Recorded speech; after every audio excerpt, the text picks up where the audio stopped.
ala alihi wasallam. Kita lanjutkan kajian kita masih membahas surah Al-Fatihah, dan hari ini kita masuk pada ayat per ayat dalam surah Al-Fatihah. Kita mulai dari bacaan basmalah, Bismillahirrahmanirrahim. Kita terangkan dulu makna daripada Bismillahirrahmanirrahim. Walaupun menjadi khilaf para ulama, apakah Bismillahirrahmanirrahim ini bagian daripada surah Al-Fatihah atau dia bagian daripada Al-Quran. Ada yang mengatakan bahwa Bismillahirrahmanirrahim bagian daripada surah Al-Fatihah, makanya dia merangkap dalam surah Al-Fatihah, Bismillahirrahmanirrahim, Alhamdulillahirabbil alamin, dan seterusnya. Tetapi pendapat yang kuat wallahu alam bahwa bismillah itu bukan bagian daripada surah Al-Fatihah, tetapi dia bagian di dalam Al-Quran, di dalam surah An-Naml. Bismillahi majriha wa mursaha. Tetapi membaca Al-Quran dengan membaca ta'awud sebelumnya, kemudian disusul dengan Bismillahirrahmanirrahim adalah sunnah muakkadah. Karena Nabi SAW tidak pernah meninggalkan bacaan basmalah dan isti'adzah ketika membaca Quran. Akan tetapi ada satu surat yang tidak dianjurkan membaca basmalah. Surah apa itu? Surah At-Taubah, atau disebut dengan surah Al-Bara'ah. Surat yang menyingkap aibnya orang-orang munafik. Karena ada yang mengatakan bahwa surah At-Taubah atau Al-Bara'ah itu masih satu surat dengan surah Al-Anfal, cuman dipisah. Makanya tidak dianjurkan baca basmalah. Artinya bahwa baca basmalah dengan isti'adzah itu sangat dianjurkan di permulaan membaca surat. Tetapi kalau di tengah-tengah surat, maka dicukupkan dengan isti'adzah, walaupun tanpa basmalah sudah cukup. Lalu siapa yang pertama kali mengucapkan lafaz basmalah ini? Bismillahirrahmanirrahim. Kalau dari kalangan sahabat Nabi SAW, yang pertama kali mengucap basmalah Bismillahirrahmanirrahim dari penduduk Mekah adalah Khalid ibn Sa'id ibn al-As radhiyallahu anhu. Khalid ibn Sa'id ibn al-As radhiyallahu anhu, dia orang yang pertama menulis basmalah. Sebagaimana riwayat Al-Imam Az-Zarqani dari Ibrahim ibn Uqbah, dia mengatakan, sami'tu umma Khalid, aku mendengar Ummu Khalid bintu Khalid ibn Sa'id ibn As taqul, mengatakan, inna abi awal man kataba Bismillahirrahmanirrahim. Sesungguhnya ayahku, maksudnya Khalid ibn Sa'id, adalah orang yang pertama kali menulis Bismillahirrahmanirrahim di kota Mekah. Tetapi tentu bukan dia yang pertama kali menulis Bismillah. Maksudnya dari kalangan sahabat ini, karena sebelumnya sudah ada dari kalangan para nabi. Siapa? Nabi Allah Sulaiman alaihi salatu wassalam. Ketika dia membariskan pasukannya, tiba-tiba kemudian dia kehilangan burung hudhud, tidak ada dalam pasukannya. Dan burung hudhud Sulaiman itu adalah seorang arsitek, muhandis. Jadi arsiteknya burung. Tugas burung hudhud itu adalah mengintai. Jadi kalau seandainya Sulaiman alaihi salatu wassalam membawa pasukannya untuk berperang, nanti yang mengatur strategis lokasi itu burung hudhud. Dia akan mengintai dari atas kekuatan musuh berapa, termasuk ada air atau tidak gitu ya. Jadi kondisi hudhud itu penting dalam pasukan. Makanya Sulaiman marah ketika hudhud tidak ada dalam barisan itu. Kemudian dia mengatakan, kalau seandainya hudhud tidak cepat datang, aku sembelih dia, aku azab dia, kecuali dia punya alasan yang jelas. Menunjukkan bahwa Sulaiman masih tawadhu, karena masih memberikan kesempatan hidup kalau ada alasan. Tiba-tiba datang hudhud, dikasih tahu temannya bahwa Nabi Allah Sulaiman marah dan dia akan menghukum, bahkan boleh jadi akan menyembelih kamu kalau tidak membawa alasan yang jelas. Maka hudhud kemudian menghampiri Sulaiman alaihi salatu wassalam dan mengatakan, sesungguhnya aku menghilang karena ada sebuah ilmu pengetahuan yang kau tidak tahu. Kemudian dia mengatakan, aku baru saja melihat istana.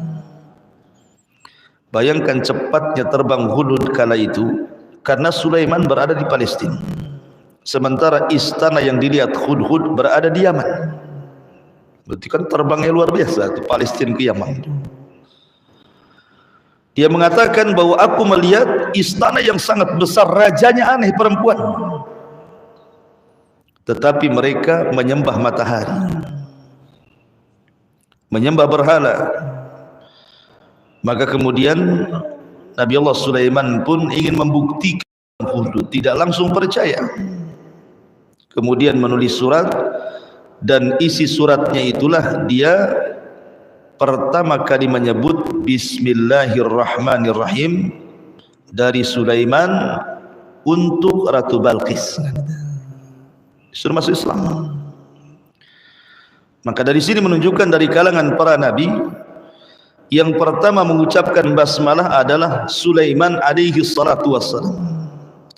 Tetapi dari kalangan para sahabat Rasul adalah Khalid ibn Sa'id ibn al-As radhiyallahu an. Dialah yang pertama kali dari penduduk Mekah yang menulis Bismillahirrahmanirrahim.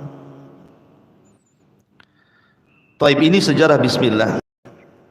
Kita masuk pada makna bismillah. Bismillahirrahmanirrahim ini mencakup Islam secara keseluruhan. Karena di sini ada 3 nama.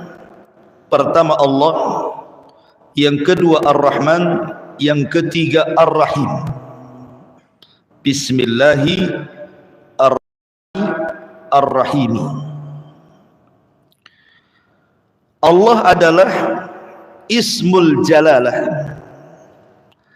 Ar-Rahman Ar-Rahim adalah Ismul Jamalah. Antum harus bedakan. Nama Allah itu terbagi 2. Ada Ismul Jalalah dan ada Ismu Al-Jamalah. Apa bedanya Jalalah dengan Jamalah? Kalau Jalalah itu sebuah hubungan yang melahirkan rasa takut. Tetapi kalau Ar-Rahman Ar-Rahim Ismul Jamalah yang melahirkan perasaan raja, harapan. Ketika disebut nama Allah kita takut, dan ketika disebut Ar-Rahman Ar-Rahim kita berharap. Makanya kenapa kita disuruh meniru dari nama-nama Allah yang sifatnya jamalah, yang indah-indah. Tetapi kita boleh meniru sifat Allah yang sifatnya jalalah, yang merupakan keagungan bagi Allah. Saya contohkan. Ar-Rahman Ar-Rahim Ismul Jamalah. Al-Latif Ismul Jamalah, nama Allah yang sangat indah. Kita berusaha mencontohnya. Tetapi kalau seandainya Ismul Jalalah, kita tidak boleh mencontohnya, tetapi mencontoh dengan kebalikannya. Contoh di antara nama Allah Subhanahu wa taala yang agung adalah Al-Mutakabbir. Allah sombong. Jangan ditiru kesombongannya, tetapi tirulah kebalikannya. Lawan daripada sombong, tawadhu. Berarti kita mencontoh dari kebalikan nama Ismul Jalalah itu. Tetapi kalau Ismul Jamalah, nama Allah yang indah, kita harus mencontohnya. Rahim, Allah itu Maha Pengasih, kita berusaha untuk menjadi pengasih. Dan begitu seterusnya.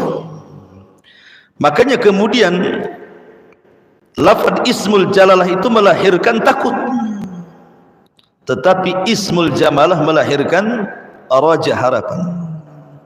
Kita takut kepada Allah, tetapi kita mengharap dari sifat atau nama-nama Allah yang sifatnya indah. Dan itulah Islam. Islam itu memiliki dua sayap. Pertama al-khawfu, dan yang kedua ar-raja'u. Dan keduanya dibingkai dengan al-hub, perasaan cinta. Makanya arkan al-ibadah, rukun-rukun ibadah itu, pertama al-hub, cinta, yang kedua al-khawfu, perasaan takut, yang ketiga ar-raja'u, harapan. Ketika seseorang kemudian beribadah dengan tiga rukun ini, maka ibadahnya akan berpahala. Kalau syarat ibadah ikhlas dengan ittiba. Al-khawfu war raja, ini harus ada pada diri kita. Harus ada. Kalau anda mengaku seorang muslim, tidak boleh dilepaskan yang disebut dengan al-khawfu war raja ini. Kalau kita masih sehat seperti sekarang, maka kedepankan al-khawf, perasaan takut. Tetapi kalau kita sedang sakaratul maut, mendekati ajal, maka kedepankan sifat raja dibandingkan khauf. Makanya di sini Allah melahirkan takut secara mutlak. Ar-Rahman menyeimbangkan antara takut dengan raja. Ar-Rahim melahirkan raja saja. Maka di sini nanti saya jelaskan kenapa demikian. Kenapa kalau kita sehat, kita harus lebih mendahulukan takut dibandingkan raja, harapan. Supaya kita lebih berhati-hati untuk tidak terjerumus kepada maksiat. Karena takut kepada Allah. Takut akan azab Allah Subhanahu wa ta'ala dan siksanya. Tetapi ketika kita mendekati sakaratul maut, kita tidak boleh mendahulukan takut, tetapi kita harus mendahulukan raja, sifat harapan. Makanya Rasulullah SAW mengatakan, janganlah kalian saat detik-detik sakaratul maut kecuali husnudzan billah, berbaik sangka kepada Allah Subhanahu wa ta'ala. Karena Allah berfirman dalam hadis kursi, ana ma'adhanni abdi bi, sesungguhnya aku bersama prasangka hambaku kepadaku. Kalau dia berprasangka baik kepadaku, maka aku akan baik kepada dia. Tapi kalau dia berprasangka buruk kepada aku, maka dia akan buruk kepada dia. Makanya kenapa kalau antum berziarah kepada orang yang sakit dan menjelang ajalnya, jangan mengatakan sesuatu kecuali kebaikan. Jangan mengatakan sesuatu kecuali kebaikan. Walaupun orang ini orang jahat, tetapi ingatkan kebaikannya. Oh, kamu itu Masya Allah, padahal jahat. Kamu itu baik orangnya, padahal tidak baik gitu ya. Tidak apa-apa. Supaya apa? Supaya ada harapan. Ketika ajalnya dia masih membawa satu amal terakhirnya. Apa itu? Husnudzan billah, berbaik sangka kepada Allah. Tapi kalau antum takut-takuti dia, alhamdulillah cepat mati orang ini. Sempat hidup rusak satu desa, umpamanya. Makin takut dia. Sudah nggak ada lagi husnudzan, yang ada suudzon saja dia. Wah, masuk neraka aku, masuk neraka aku. Nah, dari sini pentingnya seseorang itu apa? Ketika di akhir-akhir hayat, yang didahulukan itu sifat raja, harapan, rahmat Allah masih memberikan kepadanya. Supaya minimalnya boleh jadi satu amalan yang ditutup dia, menjadikan itu wasilah dia masuk surga. Karena kita tidak tahu dari amalan kita selama hidup kita ini yang mana satu sebenarnya yang diterima Allah. Kalau seandainya ada satu amalan yang kita tahu diterima, itu sudah cukup. Kenapa? Karena Allah Subhanahu wa taala mengatakan innama yataqabbalullahu minal muttaqin. Allah hanya menerima amalan itu dari hamba-hamba Allah yang bertakwa. Artinya ketika kita takut satu amalan, tahu ketika satu amalan diterima, berarti kita tahu kita termasuk orang yang bertakwa. Masalahnya kita tidak tahu yang mana satu. Makanya Nabi SAW mengatakan la tahqiranna minal ma'rufi syai'ah. Jangan remehkan sekecil apapun kebaikan, apalagi besar. Karena boleh jadi dari sekecil-kecilnya kebaikan yang kita lakukan, itu pula yang membawa kita menuju surga. Zubaidah, salah satu istri Harun ar-Rasyid rahimahullahu ta'ala,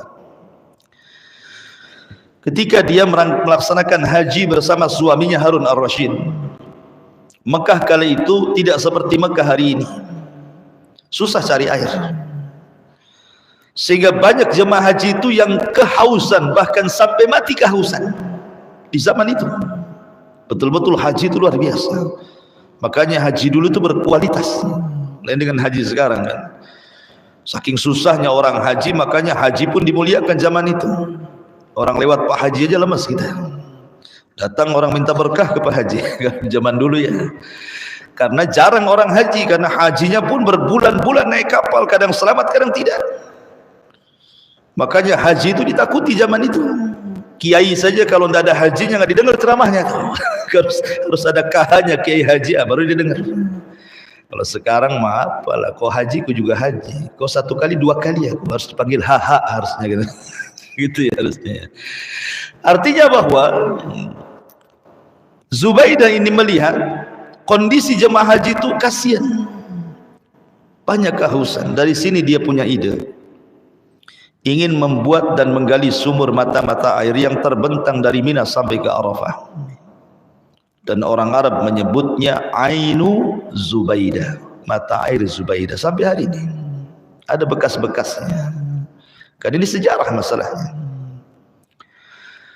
Bayangkan saja coba, ribuan jemaah haji bisa minum dari mata air yang dibangun oleh Zubaidah yang terbentang dari Mina sampai ke Arafah.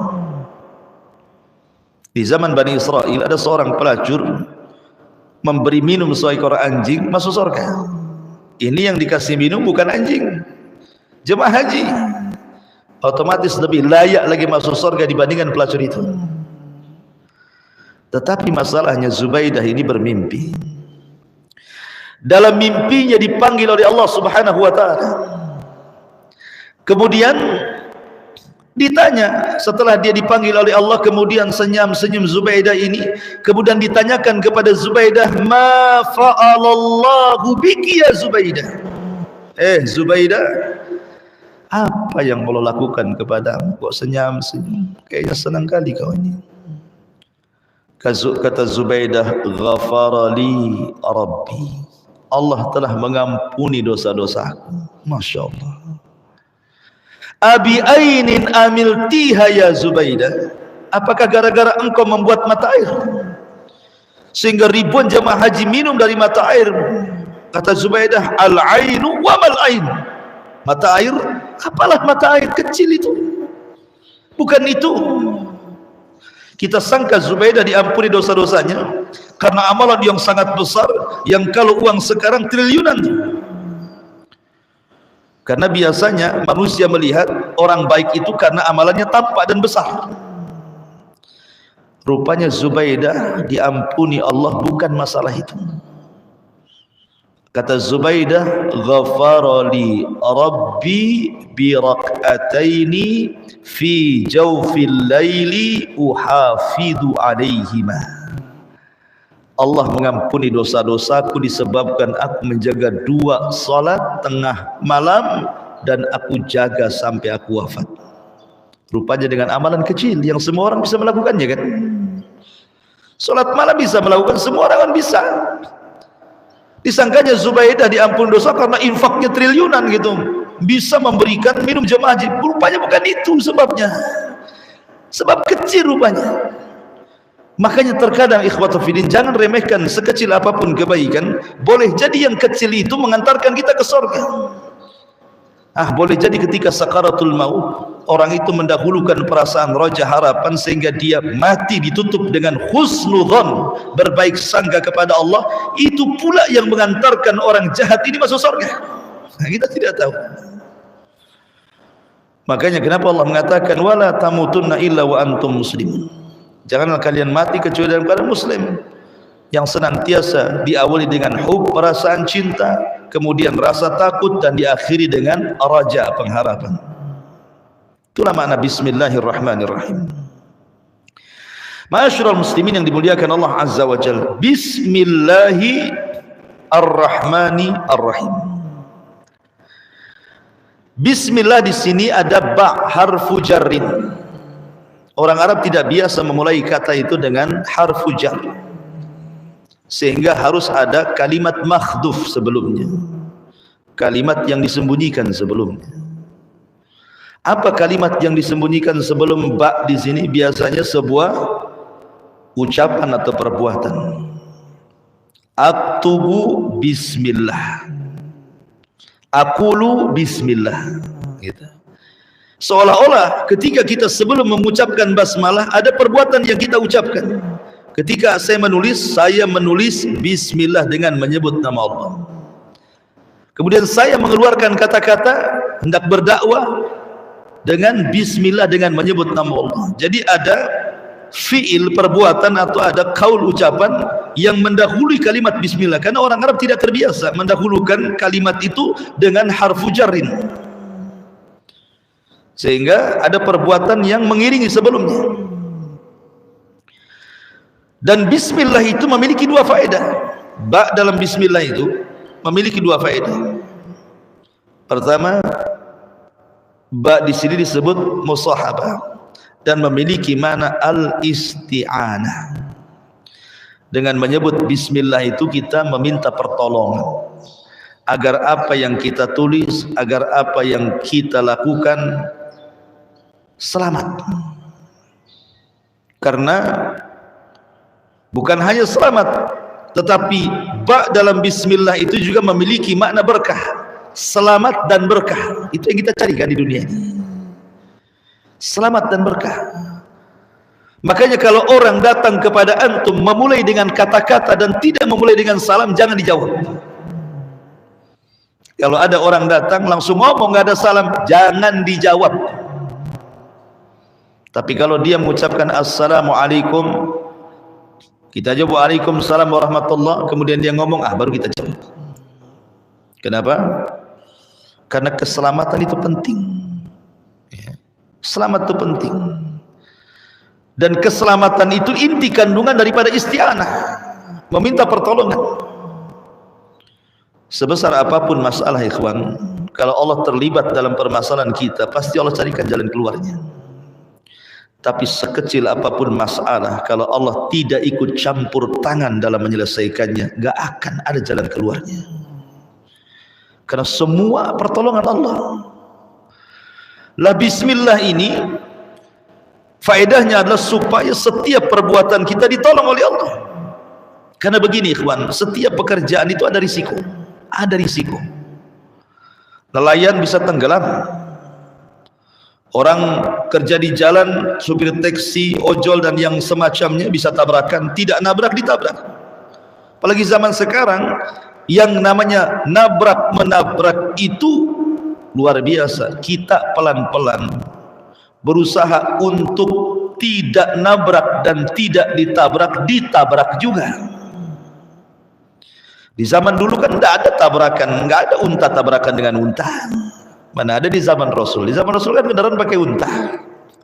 Nggak ada unta nyeruduk unta dari belakang itu. Sekarang ini subhanallah, kita ada hati-hati di jalan, kena juga. Ya kan? Artinya bahwa setiap pekerjaan apapun ada risiko, mau di kantor, mau di pasar, ada risikonya. Untuk menyedikitkan risiko itu, makanya baca bismillah. Karena di situ ada pertolongan Allah Azza wa Jalla. Jangan remehkan kalimat bismillah, karena itu mengurangi risiko kita dalam bekerja. Kemudian pekerjaan apapun yang dimulai dengan bismillah pasti berkah. Makanya kenapa ketika kita makan saja, kalau tidak baca basmalah, madarat makanan itu. Walaupun ilmu kedokteran mengatakan makan kambing itu penuh dengan penyakit kolesterol, bukan kambingnya, karena kambingnya tidak berkah. Kenapa? Karena tidak baca basmalah. Makanya Rasul mengatakan makanlah makanan yang dibaca basmalah di situ kan. Ketika seorang laki-laki kecil, anak kecil, ada yang mengatakan Umamah bintu Zainab, anak kecil di hadapan Rasul, menambil saja makanan, kata Rasul, ya gulam samillah wa kul biyaminik wa kul mimma yalik. Hei anak kecil, baca bismillah, ambil yang dekat launya, jangan jauh-jauh. Dia jadi adab sama Nabi. Tangan kanan kau makan. Ya. Artinya bahwa keberkahan itu penting. Kalau antum satu nampan makan gitu ya, antum ingatkan saudara antum, baca bismillah lah dulu kita. Sebab kalau kita baca basmalah, kawan kita pula tidak baca basmalah, makan pula satu nampan, itu makan gak berkah tuh. Jangan-jangan antum habis makan main seret pula. Ya. Makanya penting baca basmalah itu, karena setiap ucapan ketika membaca basmalah, setiap perbuatan ketika baca basmalah berkah semuanya. Coba ketika antum keluar rumah baca basmalah, bismillahi tawakkaltu 'alallah haula wala quwata illa billah. Ketika antum kerja baca basmalah, ketika antum pulang baca basmalah, ketika semua baca basmalah, berarti antum sudah menjadikan kehidupan antum itu berkah, gitu maksudnya. Dan itu yang kita cari. Apa yang kita cari kalau selain daripada berkah? Makanya Nabi Ayub alaihi salatu wassalam ketika disembuhkan penyakitnya oleh Allah Azza wa Jalla, kemudian Allah hujani dengan belalang emas. Belalang emas. Sampai lumbung-lumbung padinya penuh dengan belalang emas. Kemudian dia ke sungai hendak mandi, banyak belalang, masih dikutip juga itu belalang emas itu. Padahal sudah banyak satu lumbung. Allah mengatakan, ya Ayub, masih kurangkah nikmat yang sudah berikan kepadamu? Ayub alaihi salatu wassalam mengatakan, bukan itu yang kurang, tetapi aku merasa kurang dari berkahmu. Jadi Ayub mencari berkah. Makanya penting membaca basmalah itu, karena pertama isti'anah yang mengandung keselamatan di dalamnya, dan yang kedua mencari berkah. Ini lafaz ba dalam bismillah.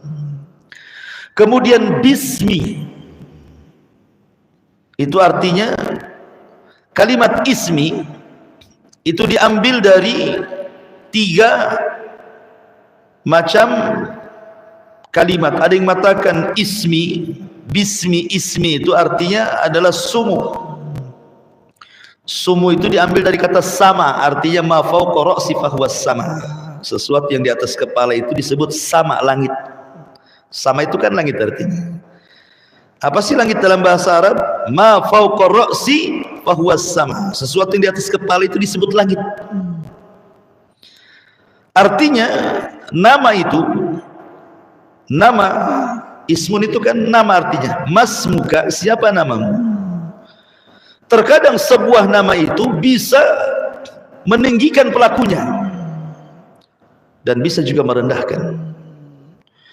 Makanya penting seseorang itu memberi nama, karena nama itu terkadang mengangkat pemilik namanya. Karena ismi itu diambil dari kata sumu, lebih tinggi daripada orangnya. Dulu ingatkan zaman-zaman dulu kalau orang desa ke kota, kenalan pakai nama desa itu malu kayaknya. Mau bilang Joko itu malu. Akhirnya siapa namanya? Freddy. Dulu kan, zaman dulu kan gitu ya. Biasanya kan malu dia kalau sebut-sebut nama desa. Kalau sekarang ya biasa saja. Presiden kita juga Pak Jokowi. Masyurul muslimin yang dimuliakan Allah Azza wa Jalla. Artinya bahwa nama itu mengangkat pemiliknya, karena ismun itu, bismi itu diambil dari sumu. Sementara sumu itu artinya sama, dan sama itu ma fawqa ra'si fahuwa sama. Tinggi. Dan nama-nama Allah Subhanahu wa taala maha tinggi. Ada juga yang mengatakan bahwa Ismi itu diambil daripada simah. Simah itu artinya tanda. Simah itu artinya alamat. Alamat gitu ya. Dan ingat bahwa seseorang mengetahui seseorang itu kan karena ada alamatnya. Antum kenal saya karena antum kenal nama saya. Dan kalau nggak kenal nama saya, macam mana antum kenal saya? Ya pernah lihat lah, tapi tidak tahu namanya, gitu. Gitu ya biasanya kan. Ketika kita sudah tahu namanya, berarti kita tahu alamatnya. Dan mengetahui nama itu adalah sebuah keistimewaan. Kenapa Adam dimuliakan daripada malaikat? Kenapa? Karena wa'allamal asma kullaha. Allah ajarkan nama semuanya. Ini gunung, ini lautan, ini planet, ini bulan, ini matahari. Malaikat tidak tahu. Malaikat hanya tahu itu ciptaan Allah, selesai. Tapi satu-satunya tidak tahu namanya. Tapi Adam diajarkan oleh Allah sampai rinci. Ini lautan, ini sungai, ini pohon, ini kucing, ini ayam, ini kambing, ini sapi, ini unta, ini harimau, ini gajah. Semua tahu. Malaikat tidak tahu. Malaikat itu ciptaan Allah, selesai. Itu makhluk. Karena Adam kemudian diberikan nama, dan nama adalah sebuah alamat bagi yang diberi nama. Makanya kemudian Adam ditinggikan oleh Allah Azza wa Jalla. Makanya ingat, kita bedakan nama-nama jahiliyah dengan nama-nama setelah Islam kan. Nama orang jahiliyah itu ngeri-ngeri. Kalbun, anjing. Asadun, itu nama-nama jahiliyah tuh. Nama-nama binatang rata-rata. Ya, Haidarah, macan hutan. Seperti Ali radhiyallahu an, ketika belum diberi nama ayahnya Abu Talib Ali, ibunya memberi nama Haidarah. Haidarah itu macan hutan. Makanya dia berbangga ketika melawan Marhab di perang apa itu? Khaybar. Dia mengatakan apa?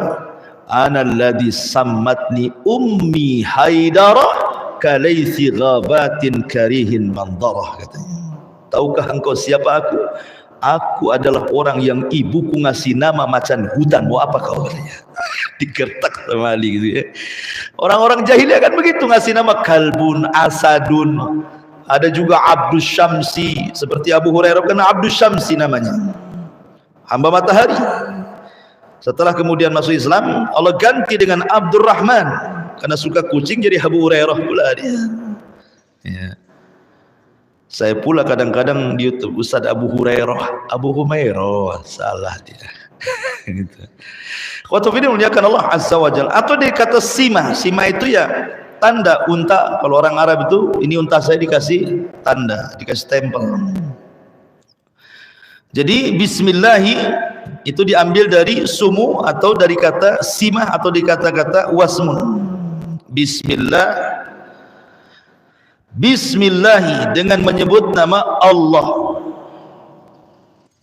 Allah itu diambil dari kata, ada yang mengatakan Allah itu jamid, ada yang mengatakan mustaq. Jamid itu tidak ada pecahannya. Allah ya Allah gitu maksudnya. Seperti batu, jamid itu ya batu gitu. Tapi juga ada yang mengatakan ada mustaqnya, ada pecahannya. Diambil dari kata ilah. Dimasuki alif lam karena orang Arab agak berat membaca al-ilah, makanya langsung disebut Allahu. Orang Arab itu berat membaca hamzah di bawah, makanya disingkat jadi al-ilahu menjadi Allahu. Bismillahi. Dan artinya al-ilah itu artinya ma'bud, yang disembah. Jadi Allah itu yang disembah, mustaq daripada al-uluhiyah, zat yang disembah oleh Allah, zat yang disembah oleh makhluknya. Dan saya katakan Allah itu semua nama Allah dari 99 nama yang dikenal atau yang tidak dikenal kembali kepada lafaz ini, Allah. Makanya selalu kalau seorang menyebut Asmaul Husna, Allahul ladzi la ilaha illahu huwal asmaul husna. Ar-Rahman kembali kepada Allah, Ar-Rahim kembali kepada Allah, Al-Aziz kembali kepada Allah. Semua nama-nama kembali kepada Allah. Makanya orang-orang jahiliyah menganggap apalah Muhammad ini, katanya. Dia mencela kami, Tidak boleh menyembah patung lebih daripada satu, mencela Khubal, mencela Manat, mencela dia sendiri banyak Tuhannya. Maksudnya apa? Ketika menyebut Ar-Rahman disangkanya Tuhan lain, ketika menyebut Ar-Rahim disangkanya Tuhan lain. Tidak, semua nama-nama kembali kepada Allah. Semua nama-nama kembali kepada Allah. Karena makhluk saja walillahi masalul a'la. Makhluk saja terkadang ada satu orang namanya banyak. Apalagi nama teroris itu, kadang-kadang banyak abu, padahal dia juga gitu ya, supaya orang nggak tahu kan. Sampai kita pula yang diawali abu pula disangka teroris pula. Gara-gara teroris mulai kalimat abu. Abu itu kunyah. Sampai di Bengkong itu karena banyak ikhwan-ikhwan tinggal di situ, Pak RT mengatakan tugang abu-abu katanya. Karena banyak abu ini kan. Subhanallah ikhwan. Ya. Artinya bahwa abu itu kunyah itu ya sunnah hukumnya. Abu Umar yang belum balik saja, anak kecil dipanggil Abu Umar. Ya Aba Umar, ma fa'alan nugar, kata Rasul. Hei Aba Umar, apa yang lakukan burung musi nugar itu? Kata Abu Umar, mati Rasul. Kenapa keceki kan gitu ya. Artinya bahwa anak kecil dipanggil Abu Umar, padahal Abu Umar mana punya anak Umar? Kecil nikah aja, belum balik pun, belum, tapi sudah dapat kunyah Abu Umar. Itu kunyah, bukan nama teroris. Ya. Masyaallah muslimin yang dimuliakan Allah Azza wa Jalla. Kalau nama teroris payah kita. Abu Bakar. Nah mungkinlah Abu Bakar. Itu kan nama kunyah. Abu Hafsin Umar bin Khattab. Abu Abdullah Utsman bin Affan. Abu Turab Ali bin Abi Thalib. Kan itu ada kunyahnya masing-masing. Ya. Makanya kalau antum punya kunyah bagus sekali. Baik laki-laki atau perempuan. Ummu Abdillah, Aisyah, padahal tidak punya anak namanya Abdullah. Nah kenapa Aisyah disebut Ummu Abdillah? Abdillah itu Abdullah bin Zubair, anak daripada Zubair bin Awam. Zubair bin Awam nikah dengan saudarinya Aisyah namanya Asma, punya anak namanya Abdullah, suka digendong Aisyah, maka disebut Ummu Abdillah. Kunyah Aisyah radhiyallahu anha. Ummu Sulaim, Ummu gitu ya. Ada gang abu-abu, ada gang umu-umu gitu. Nanti ini masjid abu-abu pula, karena semua abu semua namanya. Taib. Bismillah, jadi Allah itu semua nama kembali kepada lafaz Allah. Beda dengan Ar-Rahman Ar-Rahim, sama-sama memiliki apa namanya sifat rahmat. Ar-Rahman memiliki sifat rahmah. Rahim memiliki sifat rahmah. Sama-sama punya rahmat di sini. Artinya apa? Setiap nama pasti ada sifat ya. Tapi tidak semua sifat harus ada nama. Itu kaidah itu. Setiap nama terkandung sifat, tapi tidak semua sifat dijadikan nama. Lah Allah Subhanahu wa taala disifati dengan sifat Rahman dan sifat Rahim. Dinamai dengan Rahman dan dinamai dengan Rahim. Dua-duanya terkandung sifat rahmat. Lalu apa bedanya? Ar-Rahman terkandung sifat rahmat, Ar-Rahim terkandung sifat rahmah juga, rahmat, dua-duanya rahmat. Kata para ulama, setiap perbuatan fi'il, setiap isim yang mengandung waznu fa'lan, Ar-Rahman fa'lan, itu biasanya ada berhentinya. Atshan artinya apa? Haus, ketika minum hilang hausnya. Jau'an, lapar, ketika makan hilang laparnya. Apalagi mardhan, sakit, ketika minum obat hilang sakitnya. Setiap wazan fa'lan pasti ada batas waktunya. Tetapi sifat fa'il, rahim itu daimumah, tidak ada batasnya. Itu yang membedakan Rahman dengan Rahim. Karena Rahman itu mencakup mukmin dan kafir. Kalau Rahim hanya untuk orang-orang yang beriman saja. Jadi Rahman itu terkandung sifat rahmat, dan rahmat daripada Rahman ini mencakup semua makhluk. Mau mukmin, mau kafir, mau binatang, mau makhluk Allah semua terkena sifat rahmat. Tetapi kalau Rahim tidak, dia hanya khusus untuk orang-orang yang beriman saja. Dan kasih sayangnya Allah kepada orang kafir hanya di dunia saja. Ketika meninggal dunia terputus rahmatnya.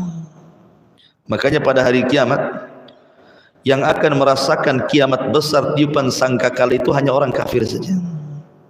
La taqumus sa'ah illa ala syiraril khalqi.